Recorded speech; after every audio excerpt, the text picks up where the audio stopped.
नमस्कार दोस्तों, कहानी है 6 अगस्त 1945।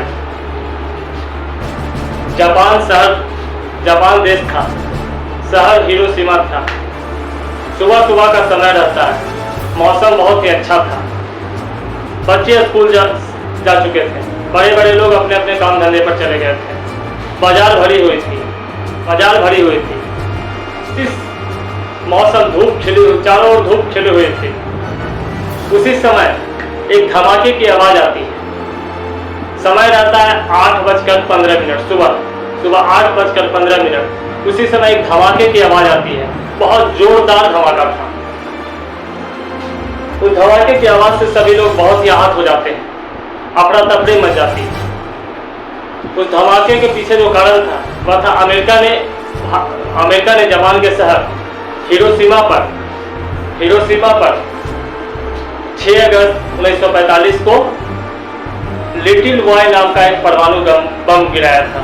दरअसल अमेरिका के B-29 एनोला गे रे ने लिटिल बॉय नाम का एक परमाणु बम जापान के हिरोशिमा शहर पर गिराया था। और ये बम जो है शहर के बीचों बीच गिराया गया था। इधर शहर सेंटर में, जो हिरोशिमा शहर था उसका सेंटर में गिराया गया था। इस परमाणु बम धमाके से करीब 80,000 लोगों की मौत हो जाती है। 80,000 लोग अपनी जान गंवा बैठते हैं और बहुत सारे लोग घायल हो जाते हैं इस धमाके में। अमेरिका यही नहीं रुकता है। इसके 3 दिन बाद फिर से, यानी कि 9 अगस्त 1945 को अमेरिका जापान के शहर नागासाकी में फिर से एक बम धमाका करता है। समय रहता है सुबह 11 बजे। एक और परमाणु बम अमेरिका जो है 3 दिन बाद, मतलब हिरोशिमा पर 6 अगस्त को गिराया था और 9 अगस्त को नागासाकी पर गिराया था। 9 अगस्त को अमेरिका फिर परमाणु बम गिराता है, उस परमाणु बम का नाम रहता है फैटमैन। ये बम जो है नागासाकी शहर के मिडिल में नहीं गिराया गया था। हिरोशिमा में जो है अमेरिका बम सेंटर में गिराया था, लेकिन ये बम जो है नागासाकी शहर के एक खाड़ी में जाकर गिरा था, जिससे एक रिपोर्ट के मुताबिक बताया जाता है कि इस खाड़ी में बम गिरने के कारण ज्यादा वहां कुछ नहीं घटनाएं हुई थी, लेकिन तब भी वहां 40,000 लोगों की मृत्यु हो जाती है। उस फैटमैन परमाणु बम गिरने के बाद भी 40,000 लोगों की मृत्यु हो जाती है। इस बम का असर जो है 1.8 वर्ग मील तक फैलता है। इन 2 धमाकों के बाद बहुत सारे सवाल खड़े हो जाते थे कि अमेरिका ने आखिर जापान के हिरोशिमा और नागासाकी पर परमाणु बम क्यों गिराया था। इस परमाणु बम गिराने के पीछे कारण क्या था। अलग अलग इतिहासकारों के अलग अलग इस पर मत है। दरअसल 1945 में अमेरिका और जापान के बीच तनाव बहुत ही ज्यादा बढ़ गया था। इसके पीछे जो रीजन था वह था इंडो चाइना। जापान जो है इंडो चाइना इलाके पर कब्जा करना चाहता था। जब इस बात की जानकारी अमेरिका को हुई तो अमेरिका इससे बहुत खफा हो गया। इसके बाद अमेरिका के राष्ट्रपति हैरी ट्रूमन ने परमाणु बम गिराने का अधिकार दे दिए और जापान को चेताया भी, ताकि जापान इससे आत्मसमर्पण कर दे, लेकिन जापान नहीं मानता है।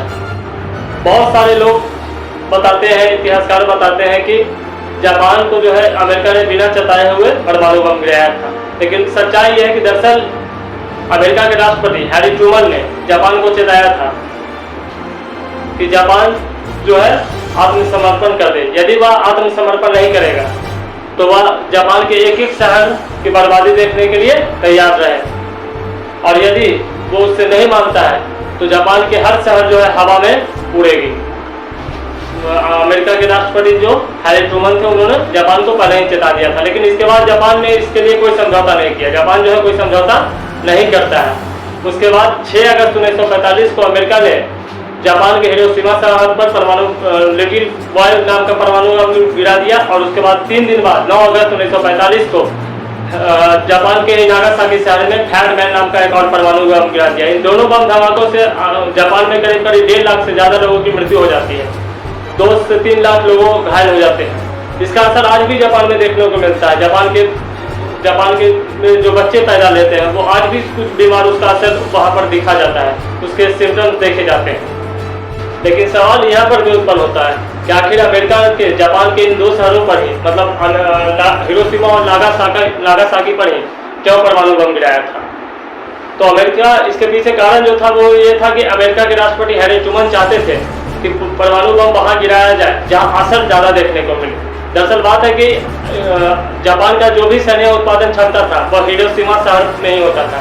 तो पहला रीजन वहाँ था कि ताकि जापान का सैन्य शक्ति जो है समाप्त हो जाए, इसलिए उन्होंने हिरोशिमा को चुना।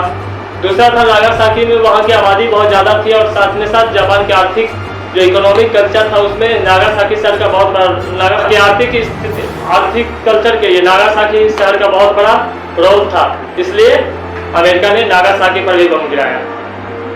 इस दोनों बम धमाके के बाद जापान की सैन्य शक्ति समाप्त हो गई, लेकिन ये दोनों बम धमाके मानवता के लिए बहुत बुरा दौर था।